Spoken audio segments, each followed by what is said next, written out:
Today, I'm going to share with you how I got this house that I'm living right in. This one right behind me, for those of you that are watching the video on YouTube and like the visuals. I did buy this house with $2,000 $500 out of pocket, and I got so many other houses when I was first starting without any money. And I used this strategy that I'm going to explain in this video to acquire rental properties, and I'm going to share it with you in practical steps so you can do the same exact thing. And if you have questions, feel free to ask me, DM me in the comments, follow me on Instagram at Mr. Property O. I always try to answer all the questions that come in and give you guys the tips and the ideas that have helped me get here. Make sure you watch the video all the way to the end, or listen to the podcast all the way to the end, because there's going to be vital information that took me a while to learn that I'm sharing with you in this episode. And if you're new to this channel, my name is Omar Mohamed, and I came to this country with nothing. No connections, no money, but a dream. And now I run my real estate portfolio and my construction business. Please hit subscribe, share it with a friend of yours that can benefit from it as well, and let's dig into it. So how did I get this house for $2,500?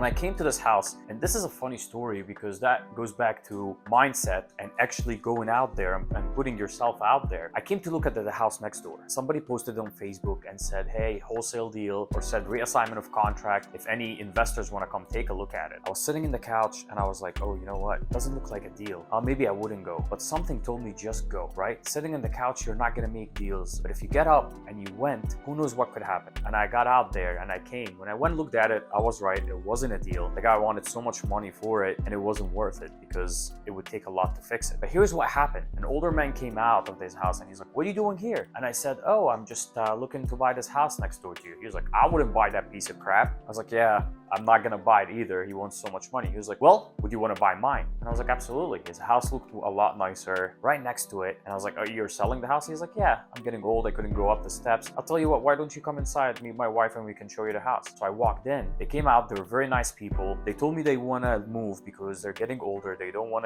to have a ranch. They don't want to go up steps. And I told them, honestly, I would be super interested. I walked the house, I toured, and they wanted $75,000 for this house, which is a great price. That was a great deal. I asked them what they want, and they said 75. And I always give people what they want if the deal still makes sense. And at that price, they were like, listen, the house wasn't updated like this. So they're like, we know that the house needs some updates, but everything worked. We lived here for years. We took care of it, and they actually did. The house was in a good condition. So I told them, that's great. Let me go home, check my numbers, and if everything worked, I'll give them a call. But because I looked at the numbers next door, I knew this price was good. So I told them, let me go back home, do some numbers, do some research, draft a contract, and come by. Again, I had no money at this point. Matter of fact, that was my third deal. So I had two other deals going, also with no money in. I was borrowing money from hard money lenders, which I'll explain in other episodes, so make sure you follow. So I had to figure out a creative way to acquire this property without having money. So they asked for 75K cash deal, which is still a good deal. Omar had none of that 75K to get that deal. So when I went home, I got it under a contract. We said, okay, we'll do 75. But here's what I'm gonna do. I'm gonna give you guys this over 3 months. I said, okay, I'm gonna give you guys 75K, but do you need the cash right now? They were like, no, we do not need the cash right now, but what are you thinking? I was like, well, I need few months to be able to get you that 75K. I will get it for you. The property doesn't have to come in my name till I pay you that. And right there, he just told me, Omar, I don't wanna rent it out. I was like, no, I'm not renting it. Let me explain to you. I'll give you the 75,000 that you asked for, right? All of it, but give me 3 months. So I said 3 months, I will pay you that. I just need to get the property ready a little bit, move money around, and I'll be able to pay you the 3 month here at closing. So he was like, okay, explain to me how that works. So I told him, we'll sign a contract, we'll go to closing, the deed will be in lieu. So you will sign the deed to me, but not totally, you'll become the bank. So you're lending me 75,000, which is the house, and I'm making you monthly payment, which is $500 a month for 3 months. At the end of the 3 months, I will pay whatever is left. So $500 goes to the balance for 3 months. Let's say it's $1,500, right? Then I owe you $73,500 at the end of the 3 months. And he was like, okay, that sounds good. I don't mind giving you that time. I want you to give me something up front too. Can you do 5,000? I didn't have the 5,000, but I had 2,500. So I said, listen, I have $2,500. And he was like, okay, I'll take it. So I'm gonna give him 2,500 when we go to closing, because we're gonna have two closings. The first closing where he signs the deed to me, right? The title goes in my name and he becomes the bank. So he becomes the mortgage. Remember these terms. He's gonna hold the lien against me till until I pay him his money back. Now, what's protect him in there? I don't pay him in 3 months. He can go back to this closing company. And if you're in Pittsburgh, I'll be more than happy to refer you to who I used. They did a great job. If I don't pay him, he can go back and get that property right in his name, take his property back. He can foreclose on me. So that guarantees him. And then the $2,500 was just something to show him that I have good deed. I have good faith in doing that. $500 a month for 3 months, $2,500 at closing, got the property. And then in 3 months, I did various minimal updates. I barely did anything. I just cleaned it out a little bit. I waited a little bit. I did some minimal updates in the house. I actually put it on Airbnb right away when Airbnb was doing good. And I was making $4,000 a month from it. So I was already generating income by just putting it on Airbnb and I was paying him, right? After 3 months, and this has worked out great, I went to the bank. I said, hey, I own this house. I have a mortgage on it for $75,000 and I want to refinance. I want to do a 30-year mortgage, just like your average mortgage you would go do for any house. So it's called cash out refinance or refinance. You can do it even if you have a house. You can do it at any house you have. You have the mortgages basically changing lenders. So the bank said, okay, you have a house with a loan of $75,000 or $73,500 to be exact, and you want to refinance. It's called refinance. I said, exactly. They send an appraisal out. It costs about $500, $600. Appraisal comes out. Again, I owe $75,000 or $73,500 on the house, and the appraisal came extremely higher even than I thought. So the appraisal came above 175. So technically, I had 100K of equity in this house. The bank approved me for 70% of that 175K. So what did the bank do? The bank gives you 70% of the appraisal value.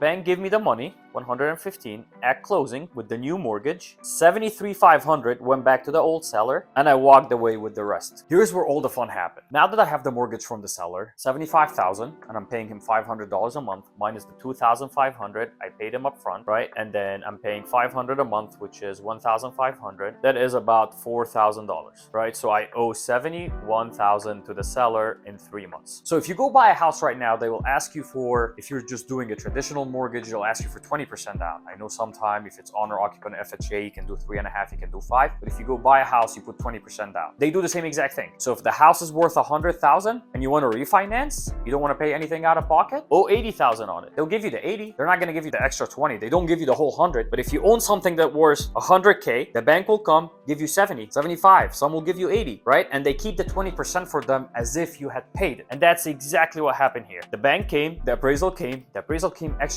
higher than I expected.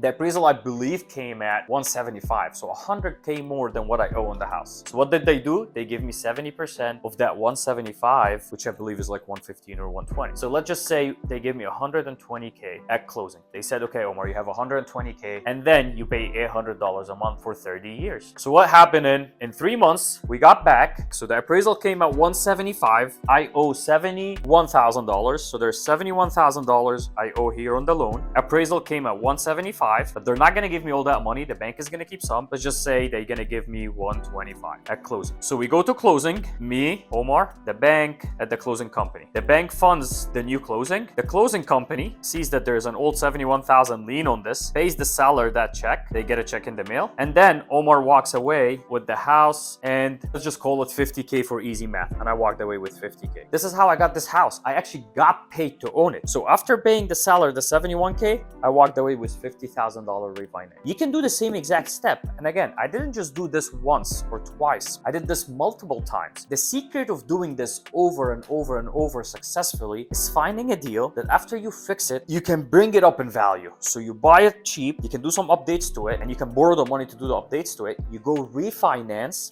and it's worth a lot more than what you find it for. And you can walk away with money. Sellers were very happy. I still talk to them till today. You know, I took that money, did some renovation with it, fund the rest of the next deal. And then the 125 loan that I have is rolled into over the 30-year mortgage. My payments are $800 a month. So I could rent it and cash flow, but I actually live in it. And that's how I bought this house with nothing. I got paid to own this house. Now you can continue doing this over and over and over. This one we did seller finance for 3 months. I have another deal that I'm going to explain in another episode that I actually still paying the seller till now. This is called seller finance and using the different strategies. Now, when you learn all these different strategies, these are tools under your belt that you can, when you go negotiate negotiate with sellers knowing I sold a good deal, 75K. That was a good deal. That's what they wanted. They don't want anything more. And the house needed some work, but I didn't have any money at then. So what did I do? I asked them to wait 3 months, borrowed some more money, got the house little updates, nothing crazy, just a little paint, little touch-ups, and the house appraised a lot more. The sellers were just done with it. They didn't want to fix it. They didn't want to do anything. They needed to just move on with their life. I gave them that, and I gave them the price they asked for. And then I walked away with a deal, and I got paid to own it. Look, it's an equity game. Not equity for the long term, but you want to force appreciation. You buy cheap, you fix it, it's worth more. You can sell it, you can refinance and keep it, or you can do whatever it is. But if I, as an example, would have bought it for 100,000 and let's say put 20,000 in it, that deal would have been so tight. I've been owning 120. The bank came give me 125. It wouldn't even cover the closing costs. So it would have been a bad deal. So the idea is to get the deals, to make it a deal, you have to buy cheap, make it worth more, then you have enough room to sell it, refinance, or do whatever you want to do. So if you have learned anything from this today, make sure you subscribe, follow me, ask me questions. I'm going to be dropping more deals and more information how I use seller finance. This was just one deals of so many that I did few years when I was starting that helped me, that give me a huge push to own multiple properties and grow my portfolio. So if you learned anything, make sure you subscribe, share it with friends, and drop down in the comments if you have any questions. And see you all next episode.